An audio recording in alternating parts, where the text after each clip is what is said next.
सभी को नमस्ते। आपका हिंदी प्रज्ञा चैनल पर स्वागत है। हम छंद पढ़ रहे थे और इसमें भी हमारा सवैया छंद चल रहा है। तो आज हम देखते हैं सुमुखी सवैया। तो इसके लक्षण देखते हैं पहले कि देखो, ये सम है, साधारण है, गणबद्ध है, तुकांत है और वर्णिक छंद है। सम किस लिए है? क्योंकि यहाँ पर सभी जितने भी चरण हैं उन सभी चरणों में वर्ण समान होते हैं, इसलिए सम है। साधारण का अर्थ यह है कि इसमें 26 से कम वर्ण है। फिर गणबद्ध, हम इसमें गणों की गणना करेंगे। तुकांत है, अंत में इसमें तुक मिलती है, यानी कि समान वर्णों की या समान ध्वनियों की आवृत्ति होती है। और वर्णिक है क्योंकि हम इसमें वर्ण गिनेंगे, इसलिए वर्णिक है। फिर देखते हैं, इसके प्रत्येक चरण में 7 जगन, 1 लघु वर्ण और 1 गुरु वर्ण के योग से 23 वर्ण होते हैं। 7 जगन, 1 लघु और 1 गुरु वर्ण आने चाहिए और उसके योग से 23 वर्ण होते हैं। अब देखो, हमारा सूत्र याद करें। ये माता राज भान्य शैल गा, ये माता राज भान्य शैल गा, ये हमारा सूत्र था। और हमें 7 जगन लेने हैं, 1 लघु और 1 गुरु, और उसके योग से 23 वर्ण होने चाहिए। तो 7 जगन का अर्थ क्या हुआ? जय भान्य, जय भान्य अर्थात लघु, गुरु और लघु के क्रम से 7 बार तो जगन आना चाहिए। लघु, गुरु और लघु के क्रम से 7 बार वर्ण आने चाहिए। फिर 1 लघु वर्ण अंत में और उसके बाद 1 गुरु वर्ण आने चाहिए। तो अब हम गिनते हैं। देखो, यहाँ सबसे पहले हम वर्ण की मात्राएं गिनते हैं। लघु, गुरु, लघु, ये हो गया एक, क्या हो गया? जगन, 1 जगन। फिर लघु, गुरु, लघु, 2 हो गया। लघु, गुरु, लघु, 3 यहाँ पर। लघु, गुरु, लघु, यहाँ पर 4। लघु, गुरु, लघु, यहाँ 5। लघु, गुरु, लघु, 6। लघु, गुरु, लघु, 7। और 1 लघु वर्ण और 1 गुरु वर्ण, ये दोनों यहाँ पर आ जाते हैं। ये क्या है? लघु और ये गुरु वर्ण है। और इस हिसाब से 23 वर्ण हो जाते हैं। तो देखो, ये हमने देख लिया कि हम कहे हमसे पथ ठीक नहीं, तुम पंथ मृषा चलना न कभी, दिवाकर हो मम जीवन में, निशिवासर हो ढलना न कभी। खड़ी बोली हिंदी के उदाहरण है। वैसे तो ब्रजभाषा के भी उदाहरण बहुत सारे हैं, लेकिन खड़ी बोली के आराम से आपको याद हो जाएंगे। इसमें और देखते हैं, जो अगली लाइन है उसमें और देखते हैं, फिर कोई दूसरा उदाहरण लेंगे जिसमें 4 चरण होंगे। अब देखो, यहाँ पर लघु, गुरु, लघु, लघु, गुरु, लघु, लघु, गुरु, लघु, लघु, गुरु, लघु, लघु, गुरु, लघु, लघु, गुरु, लघु, लघु, गुरु, लघु, लघु और गुरु। अब देखते हैं यहाँ पर ये जगन, 1 जगन, ये 2, 3, 4, 5, 6, 7 और ये लघु और गुरु, ये 2 वर्ण इस तरह से आ गए, लघु और गुरु वर्ण। तो इस प्रकार से ये सुमुखी सवैया छंद है, जो सम है, साधारण है, गणबद्ध है, तुकांत है और वर्णिक है। इसके प्रत्येक चरण में 7 जगन, 1 लघु वर्ण और 1 गुरु वर्ण के योग से 23 वर्ण होने चाहिए। ये हमने इसका उदाहरण देखा है। एक उदाहरण हम और देखते हैं सुमुखी सवैया का। सुमुखी सवैया का दूसरा उदाहरण देखते हैं। नियम हमारे फिर से वही कि सम है, साधारण है, गणबद्ध है, तुकांत है, वर्णिक है, 7 जगन, 1 लघु और 1 गुरु के योग से 23 वर्ण होते हैं। कितने वर्ण होते हैं? 23 वर्ण होते हैं। फिर हमें क्या चाहिए? अब देखो, वही सूत्र हमारा, यह माता राज भान्य शैलेगा, यह माता राज भान्य शैलेगा, ये हमारा सूत्र है। तो इसमें हमें 7 जगन चाहिए। तो जय भान्य, लघु, गुरु और लघु के क्रम से हमें 7 बार वर्ण चाहिए। फिर 1 लघु वर्ण और 1 गुरु वर्ण। देखते हैं इसमें, देखो, ये बनमाल रसाल धरी, सिरमोर किरीट महालसियो, कसे कटी पीत पटी, लकुटी कर आनंद पै मुरली तसिबो, कालिंदी की तीर खड़े बलबीर, अहिरन बाहा गए हसीबो, सदा हमरे ही मंदिर में, यह बालक सो करिए बसिबो। बहुत ही अच्छा उदाहरण है श्री कृष्ण को अपने हृदय में बसाने का। तो हम इसमें देखते हैं 7 जगन, 1 लघु और 1 गुरु के क्रम से वर्ण। अब देखिए यहाँ पर लघु, गुरु और लघु, यहाँ पर ये एक जगन, ये जगन हो गया एक, फिर लघु गुरु लघु, दो जगन यहाँ पर, लघु गुरु लघु, तीन जगन, लघु गुरु लघु, चार जगन, लघु गुरु लघु, पांच जगन, लघु गुरु लघु, छह जगन, लघु गुरु लघु, सात जगन, और ये लघु मात्रा और लघु वर्ण और ये गुरु वर्ण, ठीक है ना, ये लघु वर्ण है और ये गुरु वर्ण है। इस हिसाब से यहाँ पर टोटल कितने आ गए, 23 वर्ण यहाँ पर आ जाते हैं। अब देखें आगे, लघु गुरु लघु, लघु गुरु लघु, ये एक जगन हो गया। दूसरा लघु गुरु लघु, तीन जगन, लघु गुरु लघु, चार जगन, लघु गुरु लघु, पांच जगन, लघु गुरु लघु, छह जगन, लघु गुरु लघु, सात जगन, और ये लघु और गुरुवर्ण, ये लघु और गुरुवर्ण दो वर्ण अलग से आ गए, तो यहाँ पर भी 23 वर्ण हो जाते हैं।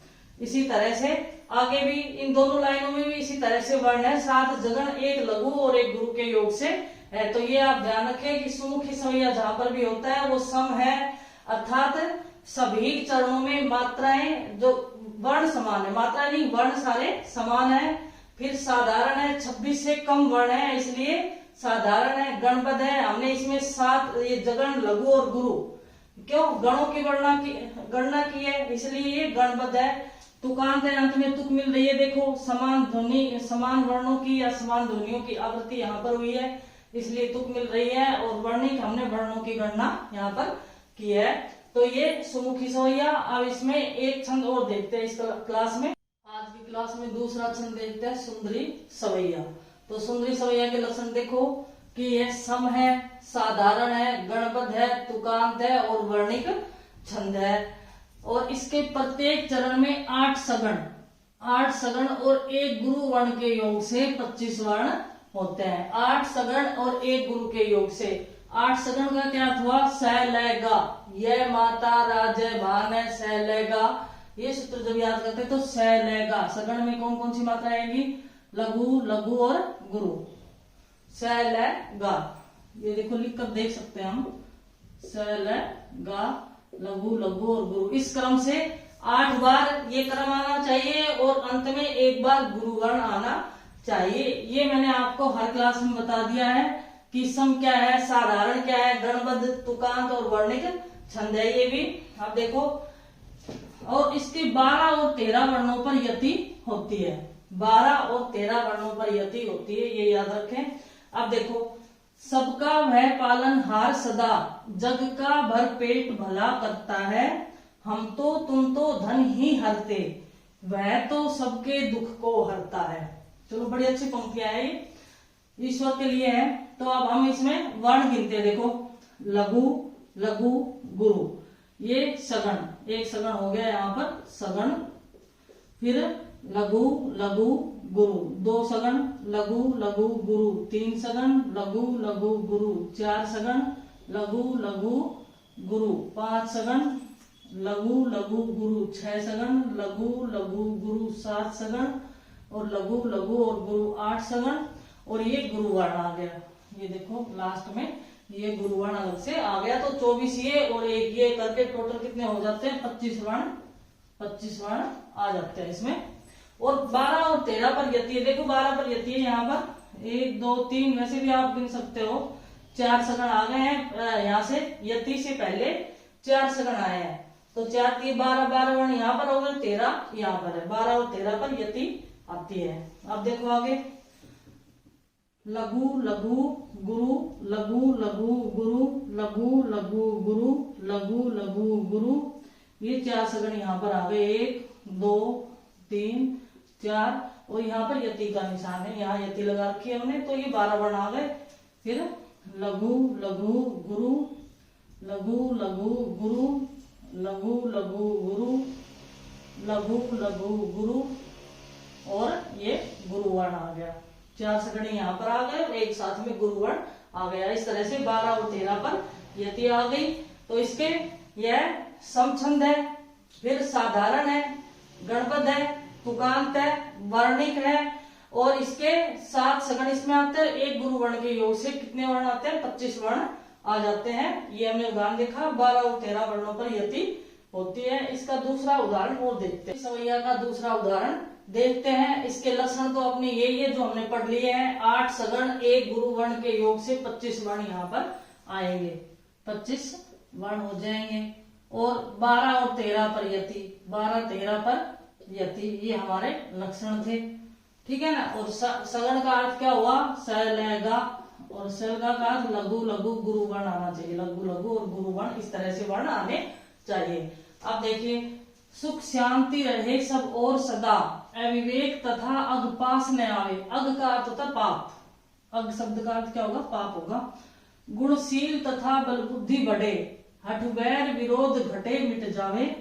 सब उन्नति के पथ में विचरे, रवि पूर्ण परस्पर पुण्य कमावे। दृढ़ निश्चय और निरामय होकर, निर्भय जीवन में जय पावे।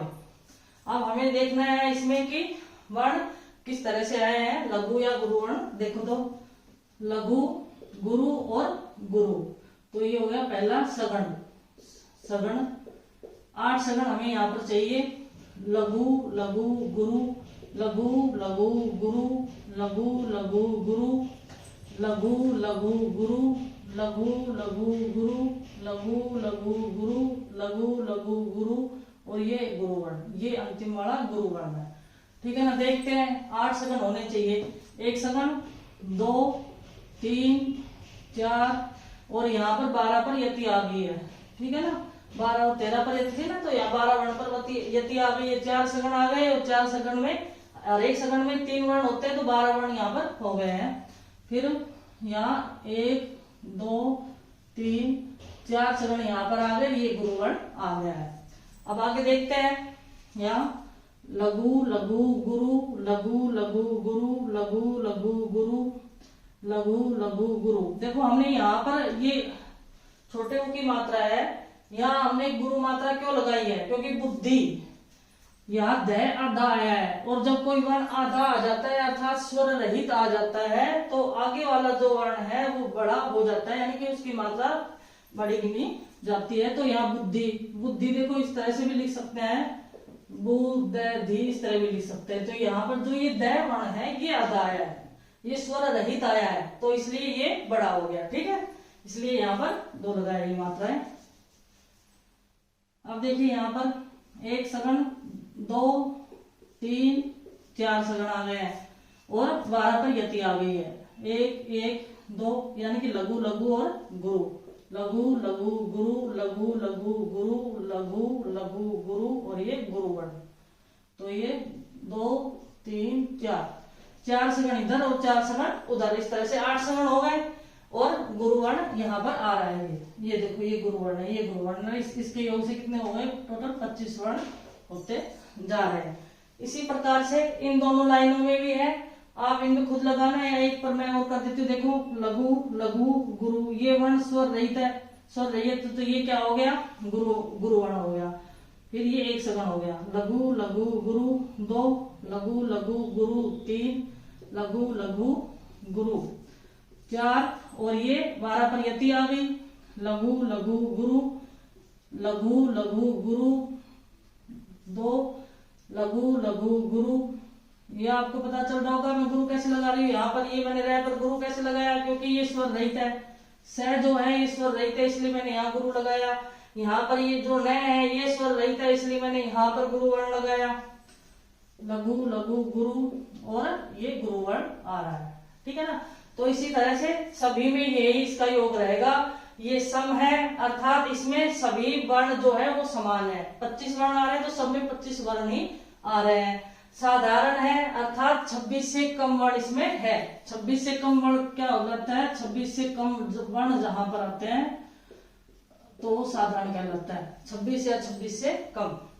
फिर गणबद्ध है, हमने इसमें गण गिने हैं 7 सगण, और एक गुरु के योग से तो हमने 7 सगण गिने हैं। यहाँ पर मात्राएं नहीं गिनी है, गण गिने हैं, इसलिए गणबद्ध है। और चारों उसमें गणबद्ध ही है ये। फिर तुकांत है, तुकांत, तुकांत अर्थात अंत में तुक मिल रही है, और वर्णिक हम वर्णों की गणना कर रहे हैं। 8 सगण, एक गुरु है, 12 13 पर यति है, और 25 वर्ण है। ये इसका पूरा नियम है। तो इस क्लास में हमने 2 छंद पढ़े हैं, सवैया के काफी भेद हमने पढ़ लिए हैं और मैंने बताया कि 45 तक भेद होते हैं। तो इस क्लास में इतना ही, आगे देखते हैं। धन्यवाद।